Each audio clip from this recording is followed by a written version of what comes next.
This isn't a problem just in the UK. It's a problem in the EU. It's a problem in the US. It's fanning the flames of populism, handing tremendous geopolitical benefits to autocrats like Vladimir Putin. So I think we need to deal with the racists. We need to defend the rule of law. I think we need to praise our incredible police. How scary it must be for them holding the line. I don't know if you saw, Asma, the photograph of the female police officer with a single trickle of blood on Yes, I her did. cheek, standing steadfastly along her with her colleagues. Police have come in for a lot of criticism, in some cases rightly, but the vast majority of police too are good people doing a heroic Mm. job. But we also have to deal with these political issues across the Western world, and that's important too. It's an interesting point that I fear because we've got to try and ride two horses here, and in many ways they're sort of racing apart. One is to say, if you just try and attack a hotel because there's asylum seekers in it, you're trying to kill them, you're a racist thug. And we've seen some of the chants and all of that. That's clearly racist. At what point, though, is it still responsible, as Matthew's saying, to say, well, maybe this is not a justification. There can be no justification for that sort of behaviour. But we have to look at underlying causes, systemic causes that leads to a whole bunch of people feeling disenfranchised. Is it possible to hold those two different responses at the same time, do you think? Oh, absolutely. And I think if we don't look at both sides of the coin, then we're going to be in this cycle again very, very soon.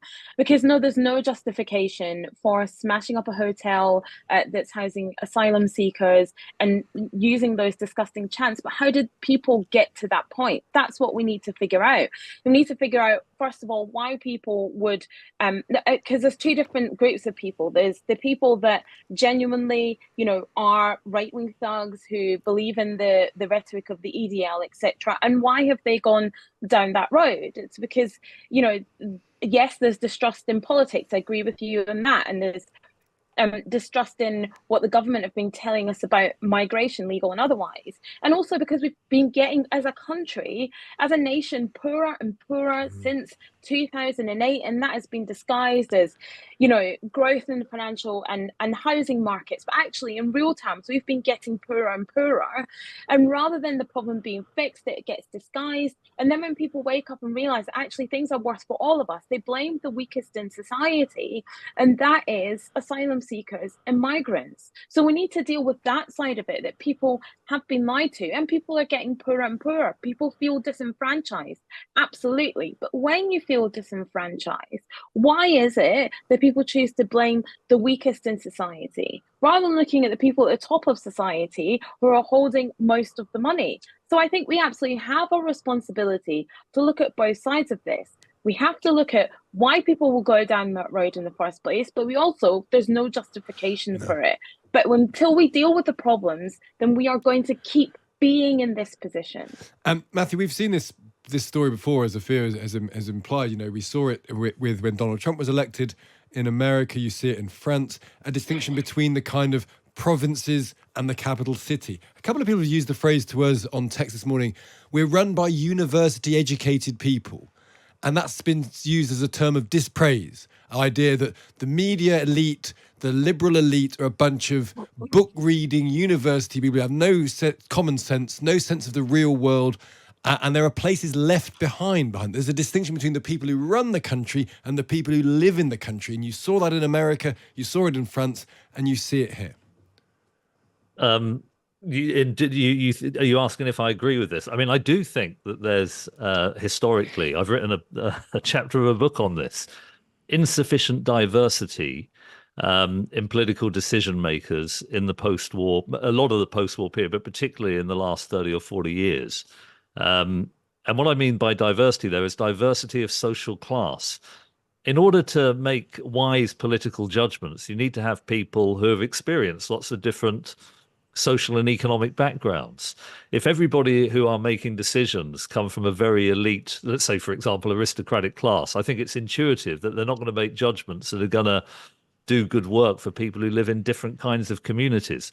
In their wonderful book, The Blunders of Our Governments by Sir Ivor King and Professor Anthony Crew, they trace almost all the big political mistakes to a lack of diversity in decision-making groups. So in that sense, I think there's a lot of truth in that. There has been a bit of a bias towards I hate the terminology metropolitan elites, and people who hadn't experienced what it's like to live in communities that are rather detached from Kensington, Chelsea, Notting Hill, and places like that. But equally, by saying that, how much is it also just the fact that it's hot and there's booze and there's Coke? Coke is a huge problem with football hooliganism, as you know, Matthew. I'm sure Coke will have played a part in the last week, as will social media. Idiots like Tommy Robinson, people, Elon Musk allowing Twitter to become a place where this sort of thing can be whipped up far more easily than it was 10 years ago. It feels like there's a whole confluence of things going on here. Yeah, and I think it would be a mistake, if I may say so. I think it would be a mistake to think that drugs and alcohol are significant factors here. I thought the point that you made before, that there are people who have always wished to, as it were, animate their racist ideology on the streets. But the speed with which this has spread and the social unrest that it echoes, I think, is much more deep-seated. And I think there are legitimate concerns amongst right-minded people who abhor what's happening on our streets about the lies that have been told on immigration. You're right, it's a confluence of factors, but that is a much deeper and more significant one for me. Afia, I was very struck that when you said good morning to you, you sounded pretty low, actually. You sounded a bit depressed, perhaps, by what you have seen and heard over the weekend. And I wonder, have you been feeling, because I know you live in London, have you been feeling fortunate to live in a place where there have been no riots? Not really, no, because I feel for people up and down the country who are living in cities where there have been riots and living in fear. And I have to admit, I am feeling quite low this morning because it's scary to live in this country right now. It's frightening. I mean, yesterday, my husband wanted to go to the shop at like 8:30, and I was like, no, you're not going. You're not going out by yourself. Yesterday was the 13-year anniversary of the Tottenham riots, which was sparked by the shooting of Mark Duggan. And I was afraid that something was going to happen last night. And I'm afraid every day when I go out, I'm afraid for him, I'm afraid for myself, I'm afraid for my daughter. And it's one of the times living in this country where I just think that I would like to leave. It is not comfortable being here. And I don't know if you feel the same, but and perhaps because I'm reporting on it as well for a news station I work for. So since reporting on the terrible stabbings last week on Monday and everything that has transpired since, yeah, but it's probably taking its toll. But for me at the moment, there's just such an overwhelming sense of fear. There's an overwhelming sense of disgust. There's an overwhelming sense of, we tried, and I say we, I mean myself, my friends, other people who work in the media and who don't, have said for years that this is a racist country and we have not been listened to.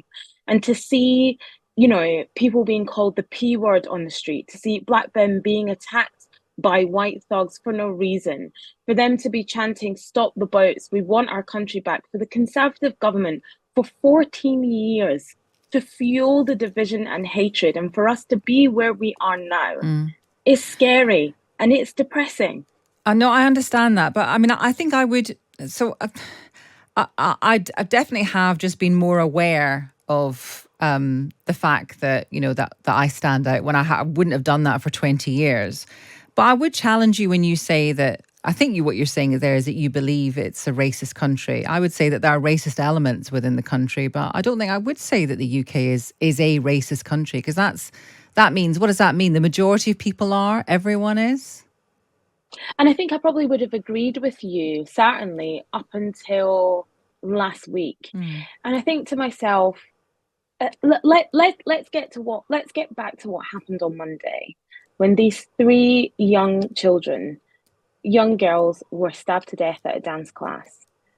You have 5 children who were injured. 2 of them were released last night, or over the weekend, which I think was a wonderful piece of news, that 2 of them have recovered enough to be able to go home. And at the root of that, you have these families that have been destroyed, a community that has been torn apart by an act they just cannot understand. Nobody can understand it. And instead of the United Kingdom coming together and saying, what led to this and what can we do to make sure this never happens again, to support that community, to make that community whole again, for those young girls to want to dance again. Let's think about that. But no, it descends into right-wing thuggery and racism. You have bots online that are fueling all this rhetoric. You have people that are not discerning enough to understand when they are being played. And then you have people who are playing into it, people who are jumping on the bandwagon, who are, you're seeing people on these streets who have nothing to do actually with either side and are just taking advantage of that. And I just think, wow, this country's a mess. Okay. It's a mess. Matthew, do you think the country's a mess? Well, I would disagree. As somebody from a mixed race background, father an immigrant, I completely disagree that Britain is a racist country. I mean, that's not just my view, but it's corroborated by almost every authoritative report. If you want to see endemic ethnic tension, go to sub-Saharan Africa, the Middle East, other parts of the world. I mean, Britain isn't perfect by any means, and I wouldn't wish to convey that thought. But I was in Southport last week, and like everybody else, I was horrified by the thuggery and the violence on the Tuesday night. In fact, every single person I spoke to in Southport, and I probably spoke to 50 to 100 people in some depth, condemned the attacks, said that they hated racism, and they took time off to clean up the streets, to help rebuild the mosque, volunteers in their hundreds. And there is something uplifting about that. Yes. I think we have to be statistically wise. It's a relatively small group who are racists and thugs. The vast majority in this country abhor what they are doing, back the police in their very heroic work. And I think it's very divisive and dangerous to describe this country as racist. But I mean, you could argue that it is, but it's a gut reaction, isn't it, that we heard there from Afia? We're talking a lot about racism, and that is important. There seem to be at least two, maybe more, narratives emerging. One is that there is a small, hardcore minority of very racist people. I'm just quoting from the newspaper. A mob in Middlesbrough shouted, "Smash the P words and there ain't no black in the Union Jack," while targeting the homes of migrants.